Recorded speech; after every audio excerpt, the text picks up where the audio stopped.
இந்த காலைவெளியிலே ஆண்டவர் நமக்கு தருகிற வார்த்தை யாத்ராகமம் 2வது அதிகாரம் 25வது வசனம். தேவன் இஸ்ரவேல் புத்திரரை கண்ணோக்கினார், தேவன் அவர்களை நினைத்தருளினார். இந்த காலைவெளியிலே ஆண்டவர் நம்மை கண்ணோக்குகிற தெய்வமாயிருக்கிறார். அவர் நம்மை நினைத்தருளுகிற தெய்வமாயிருக்கிறார். இந்த உலகத்திலே ஒருவேளை நம்முடைய உற்றார்கள், உறவினர்கள், நண்பர்கள் யாரும் நம்மள கண்ணோக்காம இருக்கலாம், நம்ம நினைக்காம இருக்கலாம். நம்ம ஏதோ ஒரு காரியத்தை கேட்டு அவர்கள் மறந்து போயிருக்கலாம், அல்லது அவர்கள் நமக்கு செய்யணுமேன்னு சொல்லி தூரமா விலகி போயிருக்கலாம். ஆனா என்ன ஒரு காரணமா இருந்தாலும் பரவாயில்லை, நம்முடைய ஆண்டவர் நம்ம மேல நினைவா இருக்கிறாராம். அவர் நம்மை கண்ணோக்குகிற தெய்வமா இருக்கிறார். அவரை நோக்கி பார்த்த முகங்கள் பிரகாசம் அடைந்தனவா, அவைகள் வெட்கப்படவில்லை என்று வேதம் கூறுகிறது அல்லவா.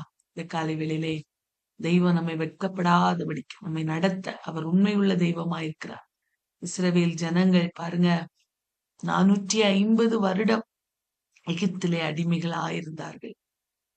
450 வருடம் அவர்கள் அடிமைகளாயிருந்த போது யோசேப்பு இருந்த காலம் வரைக்கும் அவர்களுக்கு எந்த ஒரு பிரச்சனையும் இல்லாம இருந்தது. ஆனா யோசேப்பு மறைந்த பிறகு அவனை பற்றி தெரியாத ஒரு ராஜா வந்தபோது அவர்கள் மிகவும் ஒடுக்கப்பட்டார், கொடுமைப்படுத்தப்பட்டார்கள். தங்களுடைய ஜீவனையும் கசப்பாக எண்ணுகிற அளவுக்கு அவருடைய வாழ்வு கொடுமையாய் நடத்தப்பட்டது. பிரியமானவர்களே, அவர்களை நோக்கி பார்ப்பதற்கு ஒருவரும் இல்லை, அவர்களுக்கு ஆறுதல் சொல்ல ஒருவரும் இல்லை. உங்களுடைய அடிமைத்தனத்திலிருந்து உங்களை கர்த்தர் நிச்சயமாய் விடுவிப்பார் என்று சொல்லக்கூடிய வார்த்தைகள், ஆறுதலான வார்த்தைகள் கூட அவர்களுக்கு ஒருவேளை இல்லாமல் போயிருக்கலாம். ஆனால் அவர்களுடைய கூக்குரல் ஆண்டுடைய சமூகத்திலே போய் எட்டினது. பிரியமானவர்களே, இந்த காலை வேளையிலே யாரும் அறியாதவர்களாய், யாருக்கும் தெரியாதவர்களாய் ஆண்டவரை நோக்கி கூக்குரல் இட்டு கண்ணீர் வடிக்கிறவர்களா இருக்கிறீர்களா? உங்களுடைய வாழ்வில் இருக்கிற பிரச்சனைகள், போராட்டங்கள் எல்லாவற்றையும் ஆண்டவர் கண்ணோக்கி கொண்டிருக்கிறார். அவர் நிச்சயமாய் நினைத்தருளி அந்த போராட்டங்களில் இருந்து விடுதலையை தருவேன் என்று இந்த காலை வேளையிலே வாக்கு கொடுக்கிறார். இஸ்ரவேல் ஜனங்களை நினைத்தருளினவர் இந்த காலை வேளையிலே நம்மையும் நினைத்தருள அவர் உண்மையுள்ள தெய்வமாய் காணப்படுகிறார். யாத்ராகமம் 2வது அதிகாரத்திலே நாம் பார்க்கும்போது, மோசே என்கிற ஒரு அழகான ஒரு குழந்தை லேவி என்கிற அந்த கோத்திரத்துல, லேவி குடும்பத்திலே பிறக்கிறது. இந்த குழந்தை ரொம்ப அழகா இருக்குது. அத அந்த தாய் அந்த பையனை எப்படியாவது நல்லபடியா வளர்த்து எடுக்கணும், ஒருவேளை இந்த பையனை யாராவது கொன்னு போட்டுருவாங்களோ அப்படின்னு பயந்து அவ என்ன செய்யறானா, பாருங்க, நாணல் பெட்டியில வைத்து அதை கொண்டு அந்த நதியில போட்டுறா. பார்வோனுடைய குமாரத்தி ஸ்தானம் பண்ணும்படியா இங்கு வருகிற போது அந்த குழந்தையை பார்க்கிறாள். இந்த குழந்தை அழகுள்ளது என்று கண்டு அந்த குழந்தையின் மேல் இரக்கமுற்று என்று நாம் பார்க்கிறோம், வாசிக்கிறோம். அதுல ஒரு வார்த்தை, அதன் மேல இரக்கம். பாருங்க, ஆண்டவர் நம்முடைய வாழ்விலே அவர் நினைத்தருள வேண்டும் என்று சித்தம் கொண்டு விட்டால் எப்படியாயிலும் அவர் செய்வார். பாருங்க, இஸ்ரவேல் ஜனங்களை ஒடுக்கினவர் யார்? பார்வோன். அந்த பார்வோனுடைய அரமனையிலிருந்து அவனுடைய குமாரத்தின் கண்களில மோசேக்கு இரக்கம் கிடைக்கும்படியாய் ஆண்டவர் உதவி செய்கிறார். யார் நமக்கு எதிரியாயிருக்கிறார்களோ அவர்களுடைய பார்வையிலே ஆண்டவர் நமக்கு இரக்கத்தை உண்டு பண்ண வல்லவராய் காணப்படுகிறார். இந்த காலை வேளையிலே அதைதான் ஆண்டவர் நமக்கு சொல்லுகிறார். யார் உங்களை வெறுத்து ஒதுக்குகிறார்களோ, யார் உங்களை மிகவும் கொடுமையாய் நடத்துகிறார்களோ அவர்களுடைய கண்களிலே ஆண்டவர் இரக்க உண்டாக செய்வேன் என்று இந்த காலை வெளியில வாக்கு கொடுக்கிறார். மோசேக்கு ஆண்டவர் செய்தார். மோசே ஒரு எபிரேய பிள்ளை, எபிரேய ஜனங்களே தான் பார்வோன் அடிமைப்படுத்துகிறான், பார்வோன் அவர்களை கொடுமையாய் நடத்துகிறான். ஆனால் மோசேயின் மேல கர்த்தர் ஒரு ஆதி தீர்மானத்தை வைத்திருந்தார். இந்த மோசையை கொண்டு நான் என்னுடைய ஜனங்களுடைய அடிமைத்தனத்தை, நான் அந்த அடிமைத்தனத்திலிருந்து ஒரு விடுதலையை கொடுக்க போகிறேன் என்று ஆண்டவர் ஒரு அநாதி தீர்மானத்தை வைத்திருந்தார். மோசையினுடைய தலையின் மேல ஒரு அநாதி தீர்மானம் வைக்கப்பட்டது. அன்பான தேவ பிள்ளையே, அந்த அனாதி தீர்மானத்தை நிறைவேற்ற வேண்டும் அல்லவா? அந்த நிறைவேற்றுகிறதற்காக பார்வோனுடைய குமாரத்தியையே ஆண்டவர் உருவாக்குகிறார், உண்டாக்குகிறார். பாருங்க, அவனுடைய குமாரத்தி அங்கே ஸ்தானம் பண்ண வந்து அந்த மோசையின் மேல இரக்கமுற்று அந்த குழந்தையை எடுத்துக்கொண்டு தனக்கென்று வளர்க்கிறாள். தன்னுடைய மகனாக அவள் பாவித்து வளர்க்கிறாள். அன்பான தேவ பிள்ளையே, மோசே அரண்மனையின் வாழ்க்கையில இருக்கிறார். அவளுக்கு அவன் குமாரனானார். யாருக்கு? பார்வோனுடைய குமாரத்திக்கு மோசே குமாரனார். எபிரேய பிள்ளையை கொண்டு இப்ப அரண்மனையில கொண்டு வச்சிருக்கிறார் ஆண்டவர். அரண்மனையிலே பாருங்க, நன்றான வாழ்வு, நன்றாக வாழ்கிறார். வில் வித்தையில வல்லவனாக மாறுகிறார். பாருங்க, அரண்மனையில பாத்தீங்கன்னா நல்ல செல்வ செழிப்பு எல்லாமே இருந்திருக்கும். கிட்டத்தட்ட 40 வருடங்கள் பாருங்க மோசே அங்கே இருக்கிறார். அரண்மனை வாழ்வு, அவன் எல்லாம் அந்த எபிரேயர் 11ல வாசிக்கிறோம். மோசே பார்வோனுடைய குமாரத்தியின் மகன் எனப்படுவதை வெறுத்து அநித்தியமான பாவ சந்தோஷங்களை அனுபவிப்பதை பார்க்கலாம் தேவனுடைய ஜனங்களோடு துன்பத்தை அனுபவிப்பதையே தெரிந்து கொண்டு இனி வரும் பலன் மேல் நோக்கமாயிருந்தான் என்று வேதம் சொல்கிறது. நீங்க வாசித்து பாருங்கள் அன்பான தெய்வ பிள்ளையே. இப்ப பார்வோனுடைய குமாரத்தியின் மகன் எனப்படுவதை வெறுக்கக்கூடிய ஒரு எண்ணம் மோசையுடைய இருதயத்துல உண்டாகிறது. அவனுக்குள்ள ஆண்டவர் ஒரு வித்தியாசமான திட்டம் வைத்திருந்தார். ஆண்டவர் என் மேல வேற ஒரு திட்டம் வைத்திருக்கிறார் என்கிற அந்த ஒரு காரியம் அவனுடைய எண்ணத்துல ஆண்டவர் கொண்டு வந்திருப்பார் என்று நினைக்கிறேன். ஆகவே அவனுடைய வாழ்வில் நான் இங்க இருக்க வேண்டிய குழந்தை அல்ல, நான் இங்க இருக்க வேண்டிய மனிதன் அல்ல, ஆண்டவர் என்னை கொண்டு ஒரு தீர்மானம் வைத்திருக்கிறார் என்று ஆண்டவர் அவன் மேல் வைத்திருந்த அந்த அநாதி திட்டத்தை நிறைவேற்றும்படியான ஒரு நேரம் வந்தது. அந்த நேரத்துல என்ன பண்றான்னா, 2வதாக பாருங்க, மோசே என்ன பண்றான்னா, அவன் ஒரு நாள்ல அப்படியே அங்க போகும்போது ஒரு எகிப்து மனிதன் எபிரேய புருஷனை அடிக்கிறத பார்த்து கோபப்படுகிறான். நீ ஏன் அவனை அடிக்கிறான்னு சொல்லி அந்த எகிப்து மனிதனை கொலை செய்து விடுகிறான். இப்ப கொலைக்காரனாய் மாறிவிட்டான். ஏன்னா அவனுக்கு நல்ல தைரியம், திடகாத்திரமான வாலிபன், தனக்கு நல்ல படிப்பு இருக்கிறது, நல்ல வில்வித்தையில நல்ல வீர, எல்லா காரியங்களும் இவனுக்கு இருக்கிறது. அரண்மனையில வாழ்ந்த வாழ்க்கை அல்லவா, அவனுக்கு எல்லாமே இருக்கிறது. அவனுக்கு ஒரு அந்த பயமே இல்ல பாருங்க. அவன் கொன்னுறான். திருப்பி கொன்னுட்டு அது ஒருத்தருக்கு தெரியல அப்படின்னு நினைச்சிட்டு அவன் அப்படியே சுதாரிச்சிட்டு இருக்கிறான். அடுத்து கொஞ்ச நாள் கழிச்சு எபிரேயர்கள்ல 2 பேர் சண்டை பண்றத பாக்குறான்.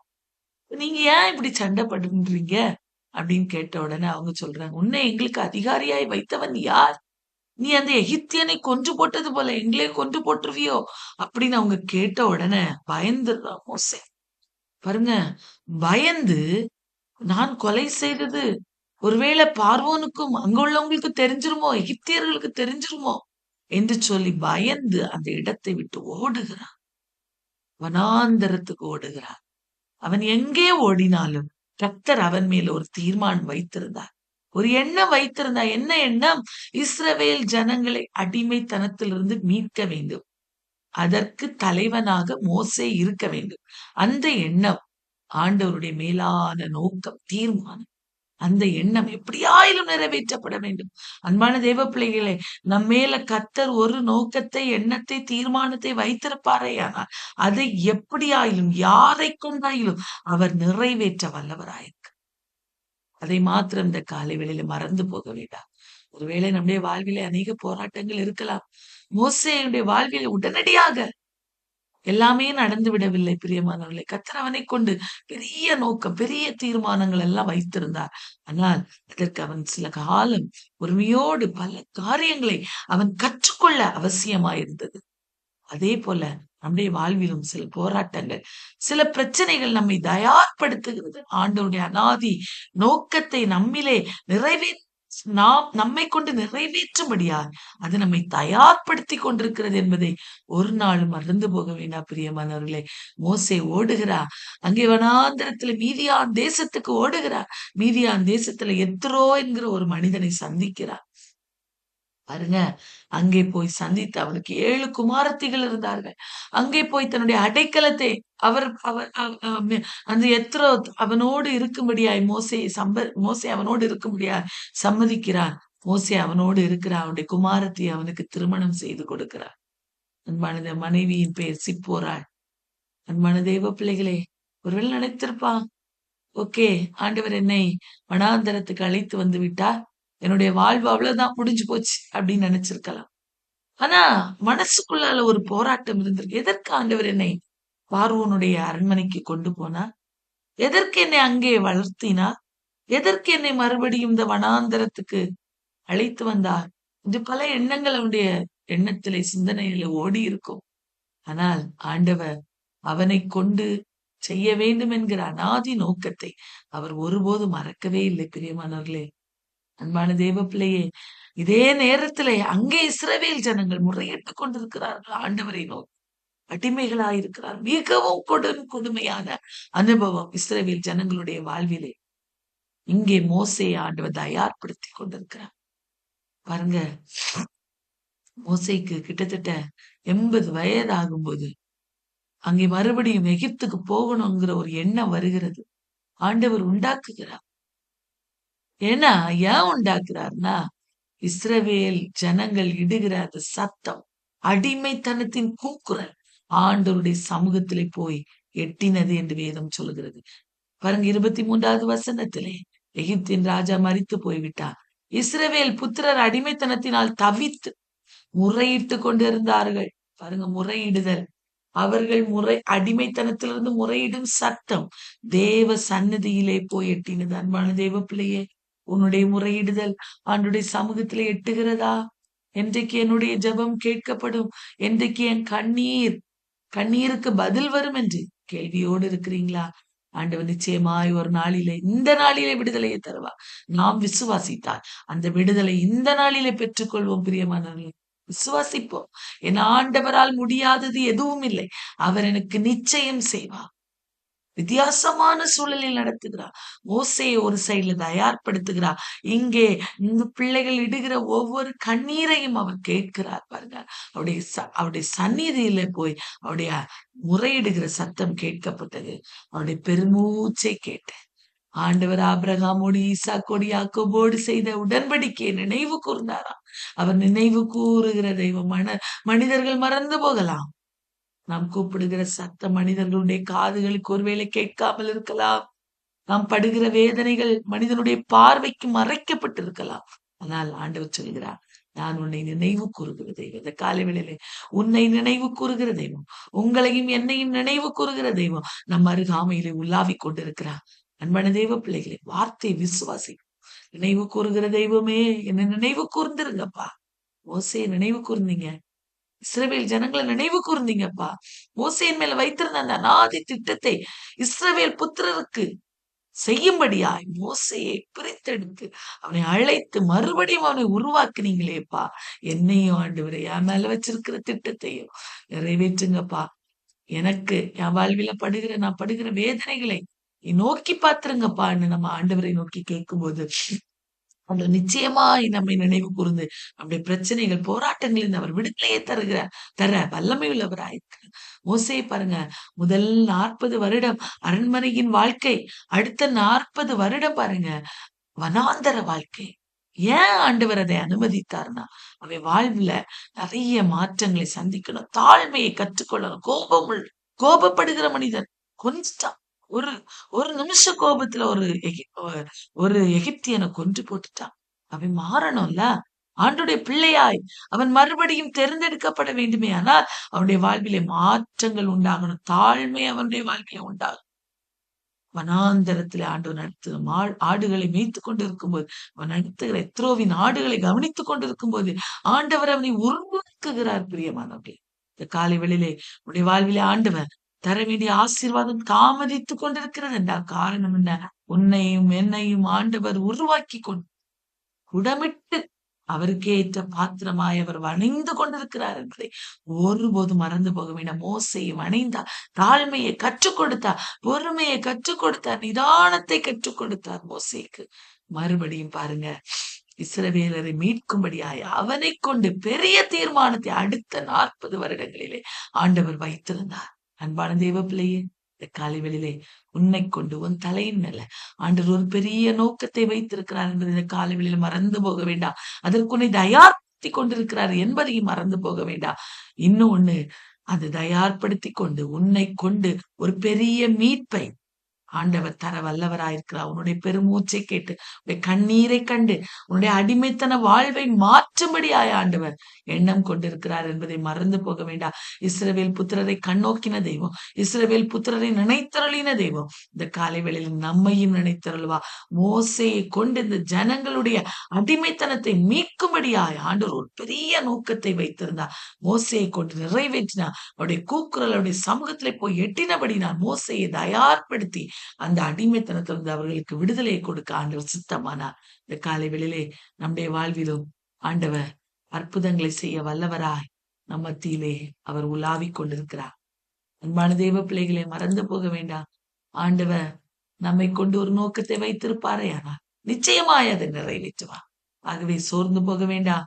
நம்முடைய மேல கண்ணோக்கமாயிருக்கிற தெய்வம், நம்மை நினைத்தருளுகிற தெய்வம், அவர் நம்மை மறவாமல் நினைத்தருள் அவர் வல்லவராயிருக்கிறார். ஆகவே சோர்ந்து போக வேண்டாம். ஆண்டவர் மேல நம்ம விசுவாச வாழ்விலே பலப்படுவோம்.